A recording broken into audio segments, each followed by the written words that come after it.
Hey, ghosties. I'm Kandis. And I'm Harley. And we are haunted through the ages.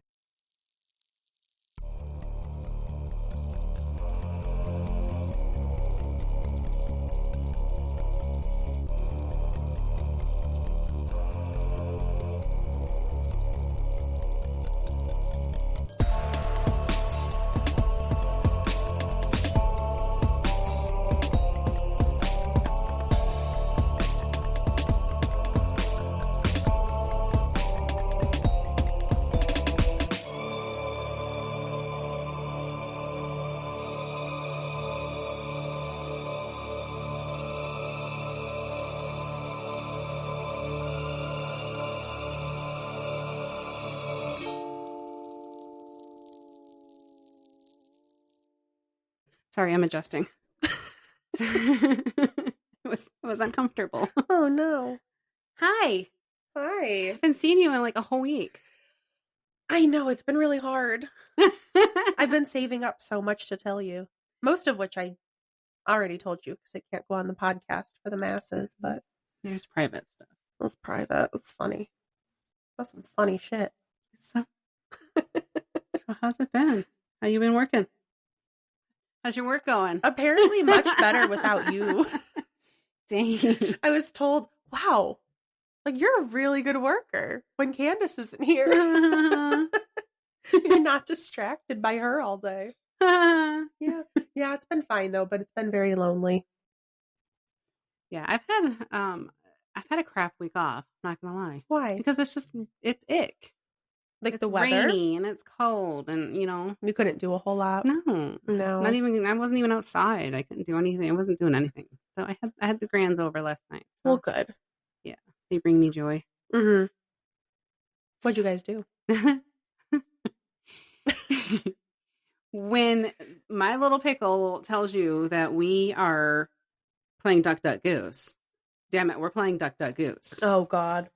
And with how many people? How many of you were going to play? Well, there was 3.5. Okay.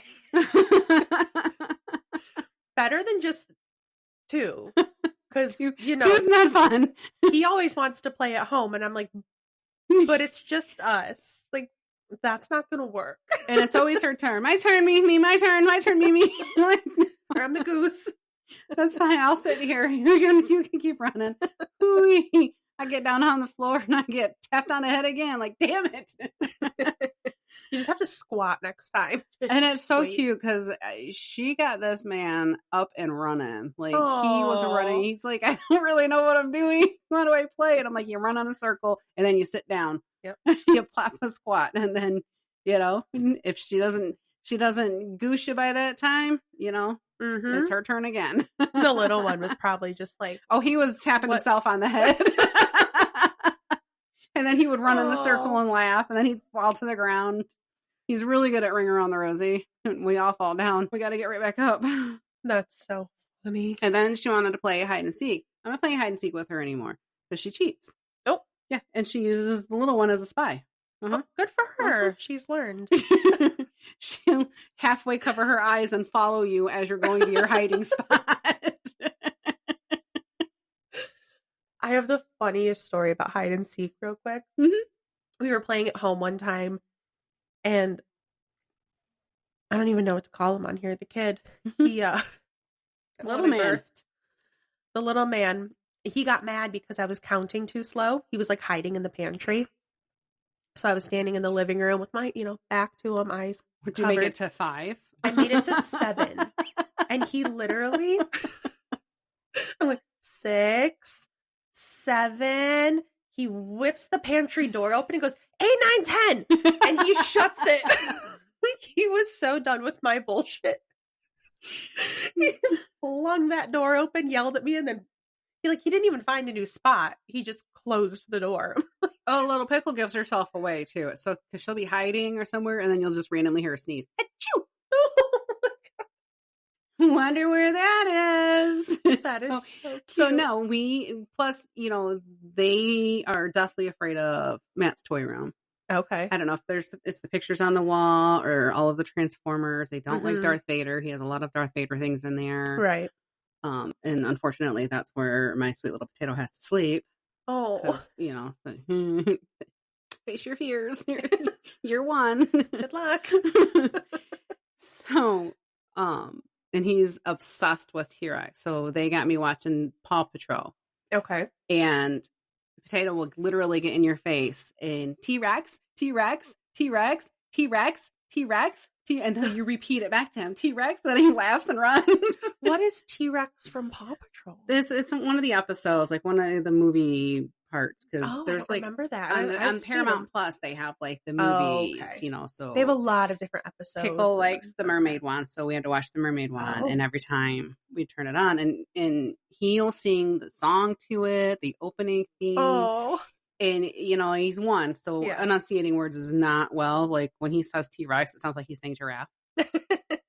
I learned very quickly that was T-Rex.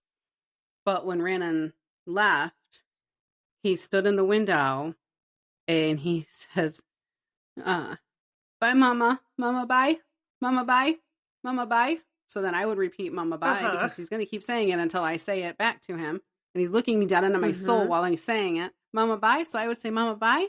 And then you go, oh. Oh my God. Rita said he was doing that the other day when I left their house. He watched me drive away. Mimi, bye. Mimi, bye. Mimi, bye. Mimi, bye. Mimi, bye. She's like literally the entire day. Mimi, bye. Mimi, bye. But yeah, so we played I Spy, which again, Matt didn't know how to play. I don't know. My goodness. You think he didn't have kids. Granted, it has been, 25 years. Same game. It hasn't changed. Like I said, I remember playing it in the car. Like we would go on road trips or whatever. We played it in the car, but we played in the house, and she will tell you what she's spying. I spy with my little eye the red truck. Is it that? Yeah. Your turn, Mimi. Oh, God, how do I play this? How do I play on your terms? That's funny. Just a riot. It's just so much fun having that. Oh, yeah. good. Like they are full of energy that I do not have. I wish it would have been nicer though, so that we could have went for a walk and played outside, but that's fine. Yeah, it's been a crappy week. Yeah. Like even at school today was field day. And the real feel was like 36 degrees. I'm like, crazy. Bummer. Have fun, kids. Yeah. It's been all week. Man hasn't, it's almost 2 weeks now. The grass has been mowed because it just kept raining. And he's like, I'm going to come home and do it. You come home, it's raining. I'm going to come home and do it. You come home, it's raining. Speaking of that, I was at my mom's to drop him off before I came here. And in her, she lives in that tiny little place. Yeah. Like the neighborhood. So they have the people that like come around and like make sure you're cutting your grass and stuff. One of her neighbors, because the dandelions are so bad this year, they ended up getting in her yard too. So she's had to spray them and like mow and knock them down. And her neighbor, he's never home. He never mows. His yard's disgusting. So she's seen them like write him up, like park in front of his house and write him up. Oh, wow. But then she looked outside while she was working today because she mowed like 5 days ago, like over the weekend.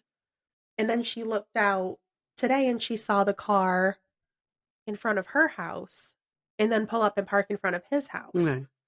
She's like, if these motherfuckers like write me a ticket or a fine for this yard, and her yard did not look bad, but she's like, I mowed 5 days ago and it's rained every single day. Every day. Every day when I'm done working, it's raining. She goes, I can't mow. Like I have to wait. So she was doing it when I left tonight, but I'm like, if not, I was like, you need to go take a picture of your yard and fight it if they try to, because that's ridiculous. Yeah. Matt mows our yard and he mows our neighbor's yard, and I usually weed whip both of our houses, but I wasn't getting out there. It's cold. I'm not going out there to weed whip. Absolutely not. So he's out there with a pair of scissors. Now he could use the weed whip too, but he's a simple man. He's like, you know what, screw it. I can do it just this way just as fast. Like, it's the big deal. So he's out there cutting around the houses with a pair of scissors. Bless this man's heart. I tell you what. Because I'm not the one. That's funny. Like, it is too freaking cold. Because Michigan can't make up their mind. Like, And with the rain, it's going to look the same tomorrow. It's just like, wait till the rain's over and then get it I love done. dandelions in my yard, though. I'm not even going to lie. I think they're so pretty. They're pretty. Plus, they help populate the bees. So, and we need bees. Bees are Get it together, important. People. We need the bees. Like, they bring us life. And yes, sometimes they take it. It's true. If you're allergic, stay away. Stay away. That's funny. I feel bad when I get stung, though. Like, I mean, obviously I feel really bad because it hurts, but I also feel bad because, like, first of all, you just bit me with your butt and you ripped your intestines out. So congratulations. Yeah. Was it worth it? It's a real bummer. Was it worth it? I've only been stung once. It was when I was little. I was maybe like 8. Oh gosh, I got stung all the time. I was walking one time and one landed on my hand, and instead of shaking my hand off because I didn't know what it was, like I just felt something on my hand, so I squeezed my hand just to, and it literally. And both of my parents were smokers, so of course, like they're chewing up tobacco and putting a tobacco on my hand. I'm like, that's disgusting. Like, first of all, that's your spit. That's like grandma taking the tissue out of her sleeve and licking it to wipe the spot off of your face. Like, you really just did that? Like, it's literally spit. That's so funny when the little one was much more little. Was much smaller. He would take, because not his nana, my nana, she did the same thing. She'd stuff tissues up her sleeve if she was outside, and her ears were really sensitive to the cold, and like if the wind got in them, it really bothered her ears, so she'd put cotton balls in her ears. I always had cotton in my ears. And so he never, like, unfortunately, obviously he never met her, but we had told him when he was little about the tissues up her sleeve, so he'd go in the bathroom when he was like 2, and he'd get a ton of them and he'd shove them up his shirt, and what is in your shirt? And he'd pull out a whole thing of tissues. He's a clown. He's put on a show. It was so cute. Yeah. My grandma always had them because she would, after she'd use them or whatever, she'd pull it out and then she'd ball it up and stick it in her pocket, her little skirt pocket or her apron, because she always had an apron on. And then when we do laundry, she never cleaned out her pockets. Oh gosh. Yep, we washed them every single time. Like, grandma, seriously. Now we have tissue material all over the dryer again. Oh gosh, that's so funny. Those are fun stories. Cute. Yeah. I was trying to show her pictures of herself, and I said, "That's baby you." That's not me. I mean, I'm big. Oh.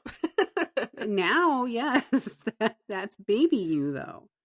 No. That one's not me.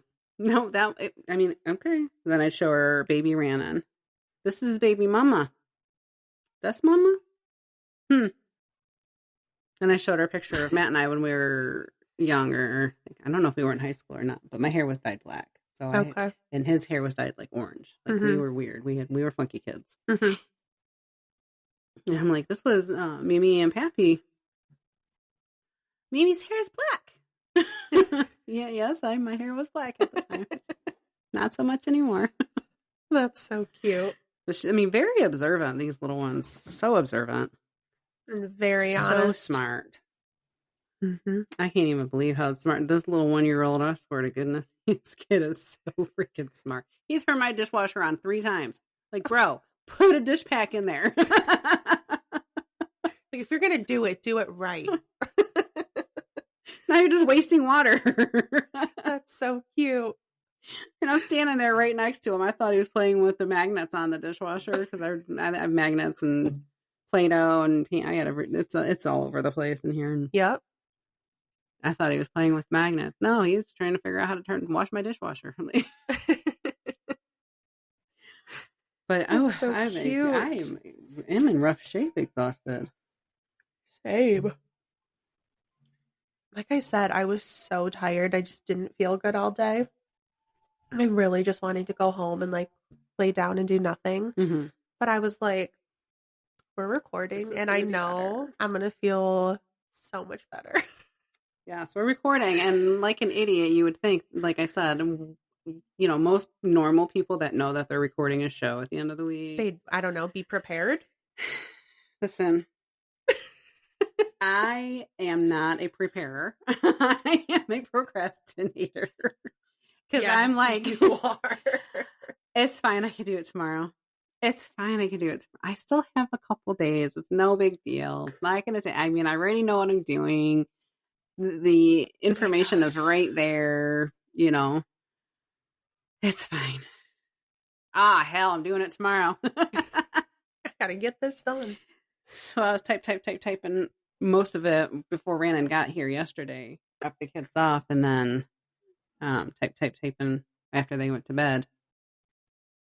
Sitting in bed last night, typing away. Were you scaring yourself because it was late? No, because I don't think it's. I mean, it's not terrifying to me. It's more so just informative. Like I had no idea. Like I was like, okay. No, I don't know. I just know the category of thing that you're doing, but yes. I don't know what it is. I'm very excited to find out. I actually did not put the title of my document that I'm doing. So we are doing a real life exorcism possession. Okay. And we are going to talk about Roland Doe. Okay. You don't know him. Does the name not ring? It doesn't ring a bell. Okay. I don't think so. So Roland Doe, was his alias type name, if you will. Okay. It didn't come to light. I think it said at like 2012 is when they finally said what his real name was. Roland Edwin Hunkler. Hunkler. Yes. Ooh. So, but he's got a few different names in here that he uses. So let's just get into it. A little neighborhood of St. Louis, Missouri, sits a beautiful colonial-style house on Roanoke Drive that was once home of a boy called Roland Doe, a.k.a. Robbie Mannheim, or Ronald Hunkler. Hunkler, Hunkler. I like it. It looks normal on the outside with all of the brick exterior, white shutters framing the windows, huge trees, neatly manicured bushes dot the yard. Yet one of the most extraordinary horror stories in American history transformed this house into a landmark for the macabre. I'll never say that word. Macabre. Macabre. Macabre. Okay. That is not what that looks like. No. The macabre, and provided the true story of the Exorcist. You know who else messed that word up? Tony. On Kill Tony. Did he? I'm so glad we're on the same brain length. He put it as his last name, so he said the same thing, so-and-so Macabre. You know who had to correct him? Post Malone. Stop. He was the one to be like, that's macabre. It's fine. He goes, who would have thought of all people, Post Malone would be the one? Yeah. It is a weird word. Well, it is. And it doesn't, it's one fucking English language. Why are you mean to us? They say, I don't know if this is true, obviously, but they say for people who don't speak English, English is the hardest language it's true. To learn out of all of them because it's so weird and the rules are so weird. Mm-hmm. In my opinion, not all of our stuff has pronouns like French and Spanish do. That confuses me. Well, I don't get the pronoun stuff. Well, my Albanian friend said it to me best. Why do you have so many of the same word? Oh, I'd love to know. I'm like, I don't know. I didn't write the dictionary. That you're going to have to take up with Webster or whoever did it before him. This is embarrassing. I still cannot tell you the difference between affect and effect. Don't fucking know. If I need to write it, I have to look it up and say, which one do I use? Wow. And you're a writer. That makes me smarter than you in that aspect. I didn't say I was a good one. I did. I absolutely did. But I could tell you the difference between there, and there. And your and your. See, 2 and 2 always messes me up. 2-2. Well, the number 2, I know. The number 2, I mean, it's the 2-2. Yeah. Like that one always throws me in mine. And it's always, and I'm like the queen of correcting people, if you will, on pronunciation, because my son-in-law messes things up on purpose just to mess with me. I mean, he's the type of person that'll bite into the center of a Kit Kat. Good Lord. Fucking sociopath. He'll cut a pie in squares. Oh, it's horrible. He does things on purpose, right? And it's like he's a savage. That's funny. All right, back to The Exorcist, which I didn't know was an actual true story. Wait, this is what The Exorcist is based on. Yes. Not just an exorcism. No, The Exorcist, the movie from the 70s. Oh, and it threw me because this is a male. Exactly. Correct? Okay. I'm sure I've heard this. Okay.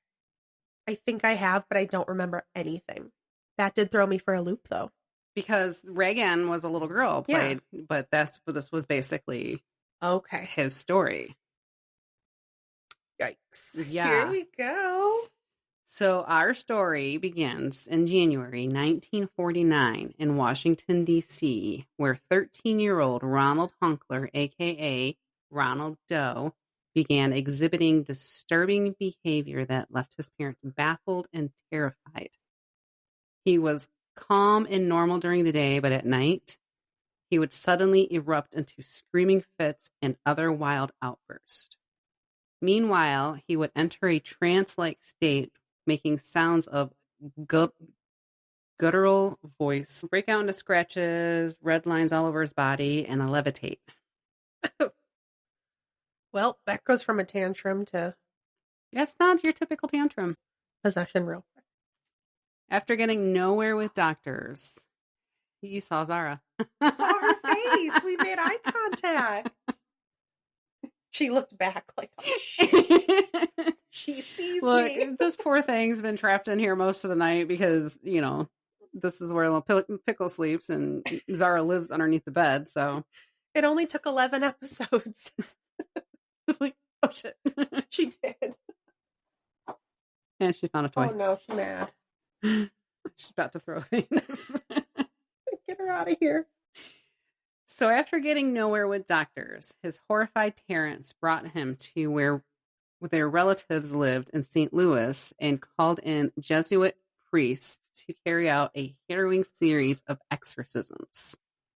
As they desperately tried to wrest the demons from his body, they claimed that the boy's bed moved on its own, slid violently across the room, and knocked them over. Finally, on April 18th, the priests laid holy relics and crucifixes upon Ronald, shouting at Satan and telling the demon that Saint Michael would battle him for the boy's soul. 7 minutes later, Ronald came out of this trance and told them simply, he's gone. Okay. This went on for months. They were secretly doing these exorcisms on this boy. And, without him knowing? Well, he didn't know what was going on because he was possessed, but they didn't want anybody in the neighborhood. They didn't let anybody know. This was back private then. And they weren't letting the church know. It was literally just these 3 priests, one to record it, one to perform it, and I don't know what the other one did. It's amazing that they were able to get priests to come in and do it. That you didn't say they were Catholic, though, correct? Jesuit. Okay, that they were makes Jesuit. More sense. I was going to say, and you have to go through the Vatican. Especially back in the 40s. I did have to ask Matt, but he said it's basically a sect of Catholicism. Okay. So let's go back a little and learn more about the reason we're here tonight. So Ronald Hunkler, later referred to pseudonymously as Ronald Doe or Robbie Mannheim, was despondent over the loss of his beloved Aunt Harriet. Harriet was a spiritualist who taught him many things, including how to use a Ouija board. Well, there's your first mistake right there. Immediately. Done. Nope. At, you know, who knows? He was a young boy learning how to use a Ouija board. So when his shame on her. Possessed at 13, I mean, what do you expect? In early January 1949, shortly after Harriet's death, Ronald Hunkler began experiencing strange things. He heard scratching sounds coming from floors and walls of his room. Water dripping inexplicably from pipes and walls. Most troubling of all was that his mattress would suddenly move. Don't move me. Why? No. What? And it's weird that started shortly after she died. Mm-hmm. That's sketchy. Yep. What was Harriet up to? I don't trust her. She was a spiritualist. Well. Which spirits was she analyzing? Hello. Or I wonder if she was like the barrier. She was like protecting him somehow, and then without her there as kind of the median. Felt that they could come in and enter that way. Especially him being so young. That makes a lot of sense. Just weird timing. Mm-hmm. Obviously disturbed, Ronald's family sought the help of every expert they could find. The family consulted doctors, psychiatrists, their local Lutheran minister, but none of them were of help. The minister suggested that the family seek assistance from the Jesuits.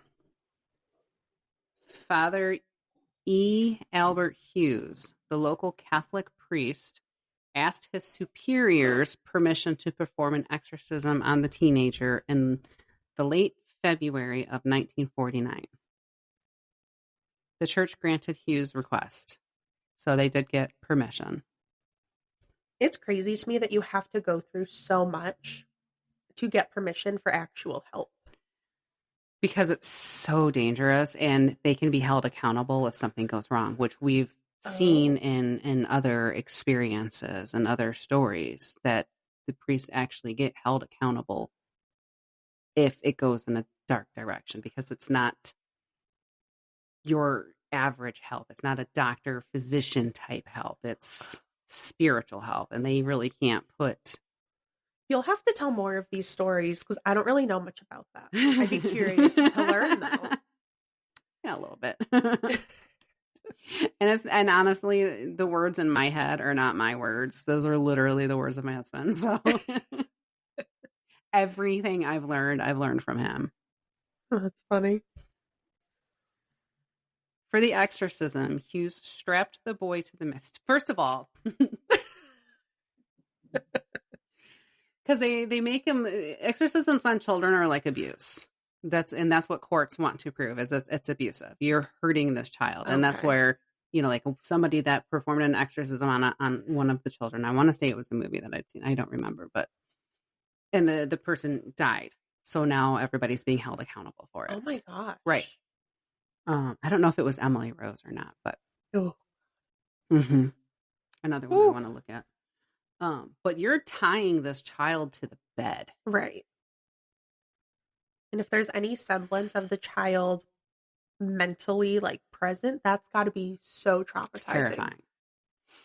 So they strapped this boy to the mattress and began the recitations. He had to stop the rite when Ronald broke off a piece of the mattress spring and slashed the priest across his shoulders, leaving the exorcism unfinished. Damn. Mm-hmm. A few days later, red scratches appeared on Roland Doe. One of the scratches formed the words Louis, which indicated to Ronald's mother that the family needed to go to St. Louis. How they connected that, I have no idea. If it's writing a place, don't listen. Isn't that where you'd stay away from? They had relatives there. Fucking MapQuest directions. That was their clue. This is where we need to go so we can save our son. I don't think the demon's telling you where you need to go to make where it you disappear. Need to go here. This will get rid of us. His mother's problematic. I'm going to tell you that right now. Her and Harriet needed to get their shit together. This might not have happened. Okay. Don't follow Satan's MapQuest directions. That's not going to help anybody. No. I'm going to lead you to the road home. This is a safe place. Highway to hell. Can we say red flag? Where? You should probably get into this car and I'll be able to get you home. Okay. That's exactly. Could you write it on my kid's flesh? That would be great. Just carve it into his stomach. They're like, fuck a Ouija board. Just use the kid. Just use the kid. Harriet's like, go ahead. That's fine. Look, I warned you. That's not how you do it. Doing it wrong. Oh, poor I wonder kid. if the Ouija board was one of those that we saw. Could you imagine if they had one? That would be terrifying. Fucking cool. No. We know where. We are clearly not on the same brain. You're like fucking cool. I'm like terrifying. We know where it's probably at, please. Fucking Annabelle. She carrying that bitch around with her. Burning shit down. She's on my list. I will my after hours list to chat about tonight. When you texted me, I'm doing a possession. That was my first. I said, no, because I know she's on your list, and I wanted, obviously, things that I know that you want to discuss. I'm going to talk to you about first before I steal them from you. Feel free to take those. I'm going to be honest. I'm good with possessions. Places are hard for me because I hate it, trying to find where to go and what to do. Possessions are my thing. Like, I'll talk about anybody's sacred life being tormented by a demon. God. We'll make a deal right now. You can have them. There are there's a specific demon I will not even say the name of. I don't know why, but even the thought of it gives me shivers down my back. It terrifies me. I get to say it out loud? I'd prefer it if you limited yourself because it scares me. But like even I'm sorry. Poor you being scared. But even the dolls. Yeah. Annabelle, for some reason, she doesn't freak me out. But there's some other ones. I don't know why, but I'm like, I'm not involved. Don't fuck with me. Mm-mm. I don't want your energy. I don't want to talk about it. Look, so, the fucking Warrens warned you. They warned Leave you. That bitch like, now take her fucking ass on tour. Do you? I want to say it. So we'll wait till after hours.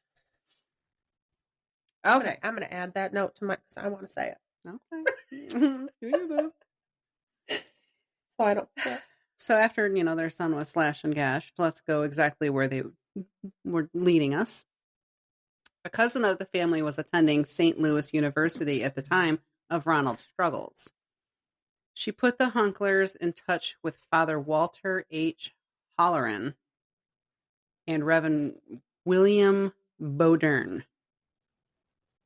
Probably saying that wrong, but it sounded kind of country, so I thought it'd be fun to put a little twang in it. That's fine.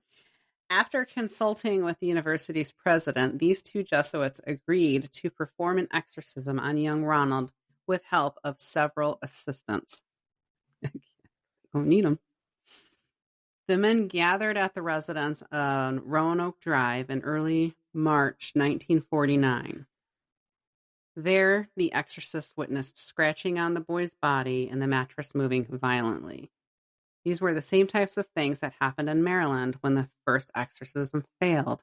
Fancy that. Amid these bizarre happenings, shut up. I don't know what kind of fucking accent that was, but I enjoyed it. Amid the bizarre.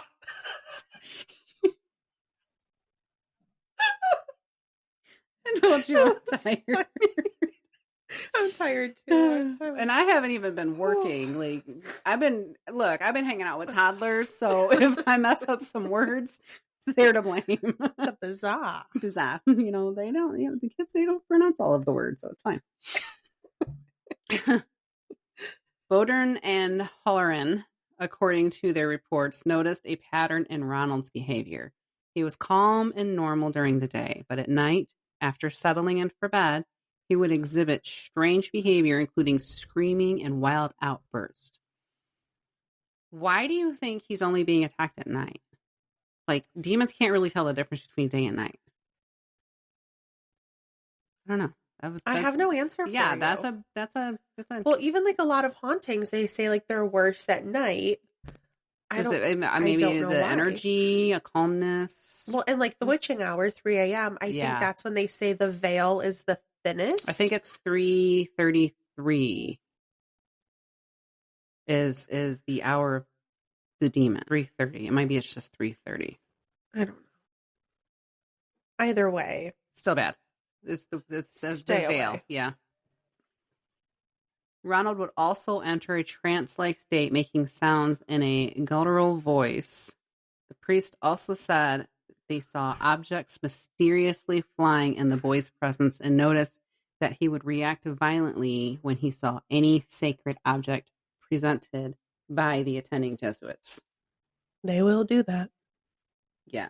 They said, I don't know if it's in my notes here or not, but the only thing that was different in Reagan's experience on the movie and this, that he did not turn his head 360 degrees and he wasn't violently vomiting green.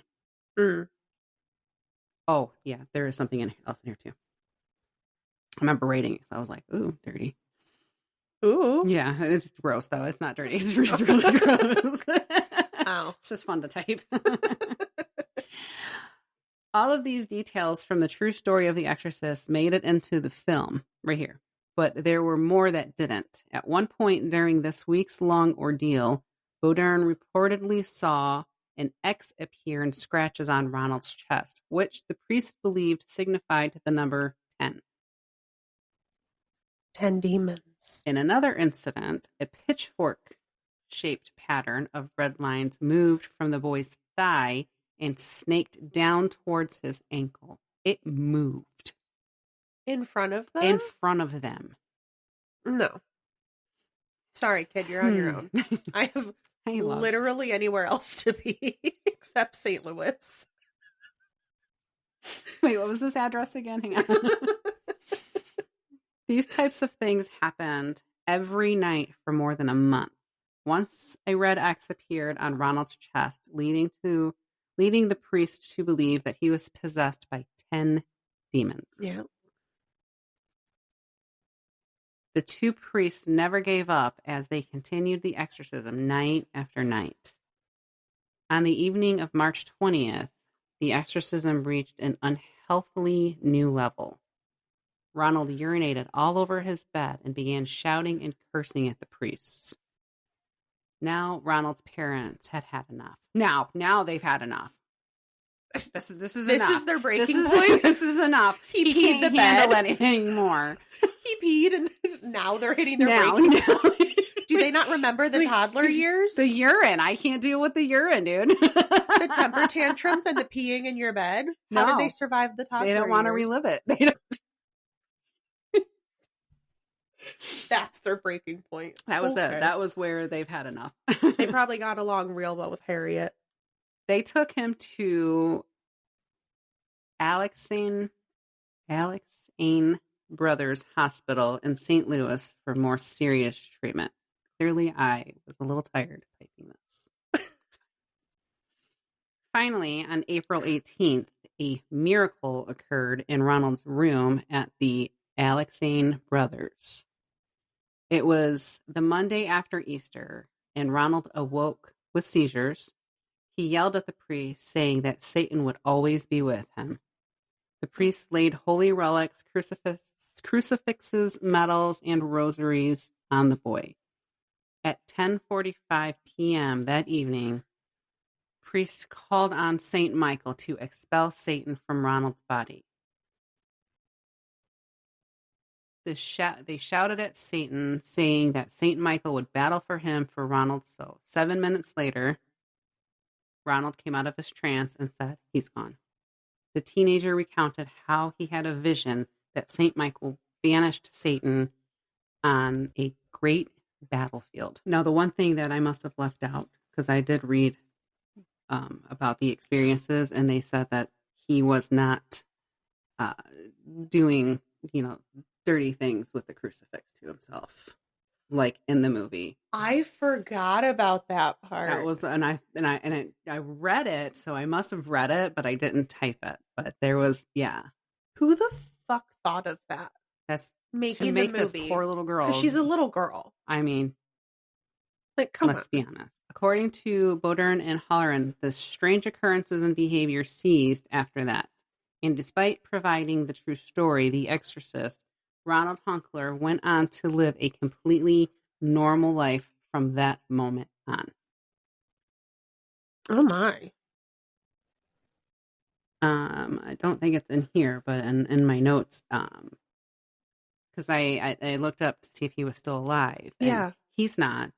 He passed away in 2020 at, I want to say it was 87. He was 87. Wow. He went on to work for NASA.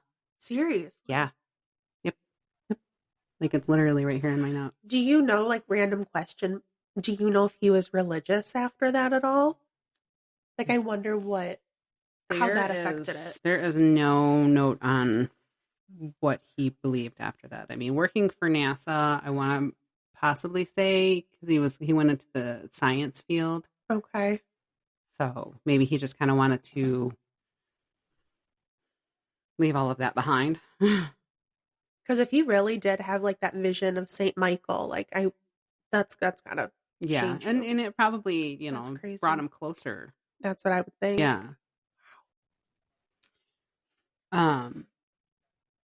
No one would have ever known about the exorcism of Ronald Doe, nor would it have become a true story of The Exorcist if not for an article in the Washington Post, which reported in August 1949 that priests had indeed performed an exorcism. But the article was so scarce on the details, it didn't give a name, whether Roland Doe, Robbie Mannheim, or Ronald Hunkler. And the case wouldn't make headlines again for more than 2 decades. Wow. In 1971, an author by the name of William Blatty penned the best-selling novel, The Exorcist. Based on the unofficial diaries kept by Halloran and Bodern, the book stayed on the bestseller list for 54 weeks and spawned the hit movie, which incorporated the demon Pazuzu in 1973. You cringe. Is that a name that I shouldn't say? No, but it's really close to one I don't like. The movie took many liberties with its source material, turning the teenage Roland into a 12-year-old girl named Reagan. The movie story also takes place entirely in Washington, D.C. and the Georgetown area, which is somewhat true to life since Ronald was hospitalized for a week in Georgetown in late February 1949. Although the scratches, shouting, spitting, cursing in the movie mimicked what Ronald had experienced, the boy's head never turned 360 degrees like Reagan's did in the film. Similarly, Ronald never vomited green matter during his many tantrums, nor did he use a bloody crucifix to masturbate. Knew I saw that in here.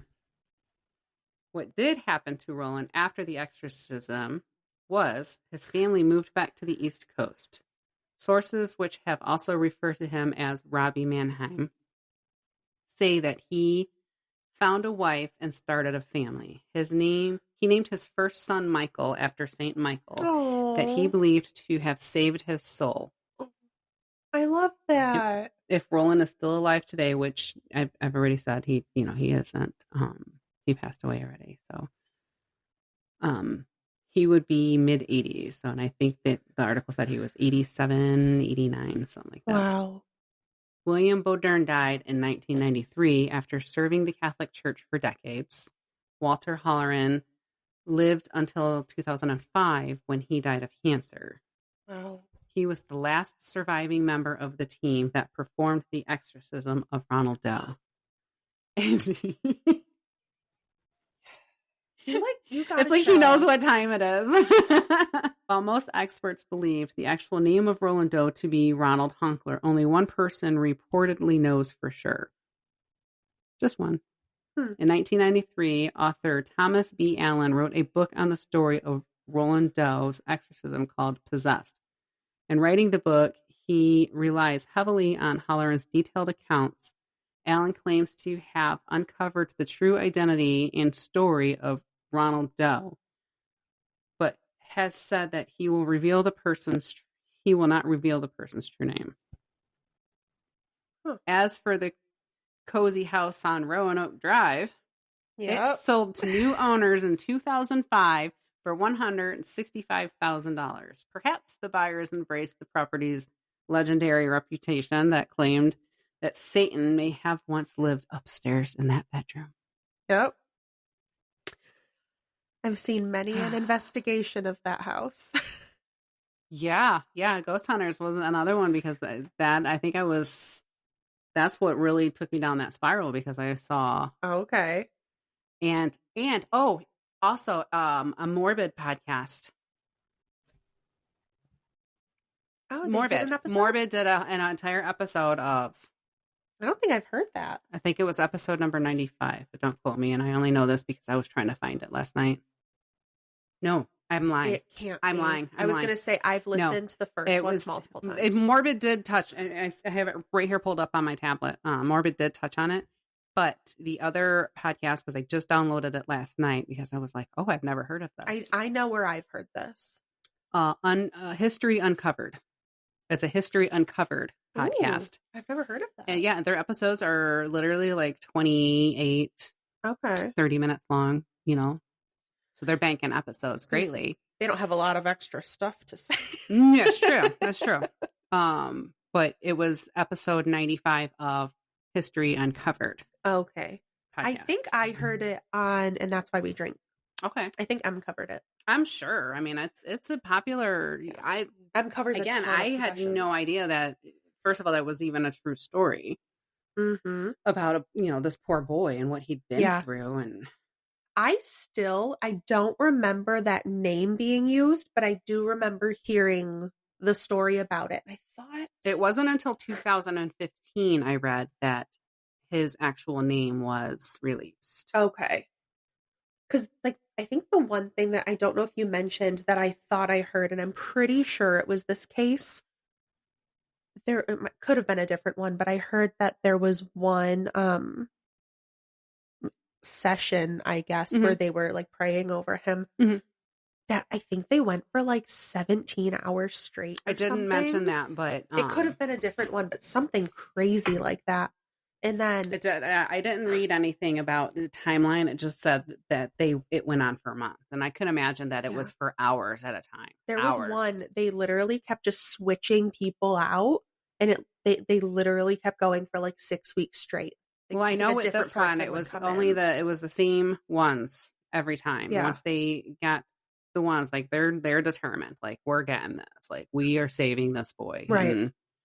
And, even talking to Matt and I said, if Satan's the demon inside this boy's body, how are they saying that they could potentially have 10 other demons? I thought the same thing when and you Matt said that. I think it was only one, but he's just throwing out numbers to throw people off.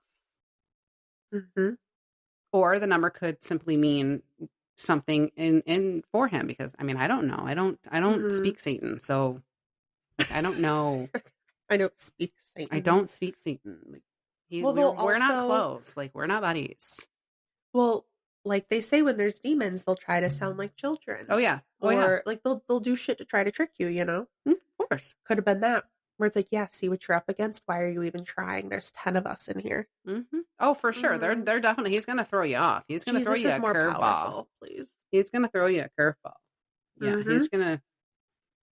But in my opinion, trying to make yourself look good by slicing up a child isn't going to draw me closer to you. No. Sorry. No.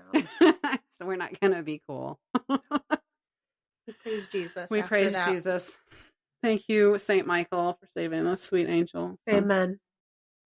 Well, that was so good. I'm glad you did that. Yeah. Like I said, the possession, like especially the dolls, I'm interested in them because they're cool stories, but they scare the shit out of me. So they are all yours. We don't always have to do terrifying ones. Like sometimes we just want to tell you guys some shit. Yeah. And after last week's episode anyway, I needed a break from being terrified because I'm still working on my bonus episode, and that might be a little terrifying for you, but ooh, we're still on a boat. Oh, that's right. Yeah. I don't like boats. I know. And then my next week it's definitely creepy, but it's not. It's lighter. It's more storied. It's more informative.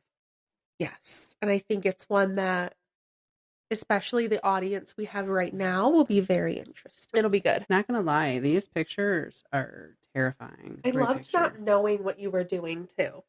That was exciting. Hell, I didn't know what I was doing. Yes, I know. All right. So that's all we have for tonight. I hope you guys enjoyed our, I don't know, not so terrifying, but terrifying for people that happened it. Yeah. Or who it happened to. Yeah. I don't know anybody that's ever had to have that happen. Thank God. Thank God. And please remember to like and subscribe. If you like to keep up with us, you can check us out on Instagram, Facebook, X, Patreon. If you have any spooky stories you want to share with us, which, many of you have been sharing with me. So I thank you for that. And I'm not neglecting you. I'm definitely looking into it. But as I've said before, I suck at research. I am a procrastinator.